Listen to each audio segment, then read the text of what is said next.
the foreign policy cadre of the Democratic and Republican Party. So the career civil servants in government, but also the political appointees that come in, they they live in their own information epistemic bubble, like their own reality of information. They talk to other people from other countries who are similar to them, which is other government officials, other governing elites, other cosmopolitan diplomats, and they're more like each other than they are like their fellow countrymen. And this is just a fact. Like, I've been in that world. You know, there's nobody weirder in America than the professional class of, like, you know, diplomats and policymakers and think tankers. We're in our own universe. And I say that because they don't even think about a lot of the analysis I'm talking about, a lot of the history that would expose us as being on the positive and negative side of history. They just erase. That's not in their minds. You know, they've cherry picked history, and that when they talk to other government officials in Sweden or even in South Korea or something, they get told what they want to hear.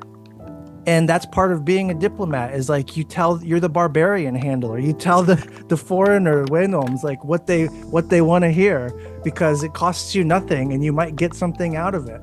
But then that distorts your mind. You become detached from reality. I don't want to overstate this, and no offense if anyone on here is like a former diplomat, a bunch of sociopaths, you know? And that matters because this is a social milieu, a social network that is wholly unaccountable to the democratic will in any of these countries. You know, foreign policy is notoriously a space where elites make choices, and then everyday people have to eat it. Everyday people don't get a say, except in the extreme moments of, like, the brink of war or something. But in terms of everyday stuff that's happening, when the gears are moving, when we're moving toward war, nobody gets a say in that.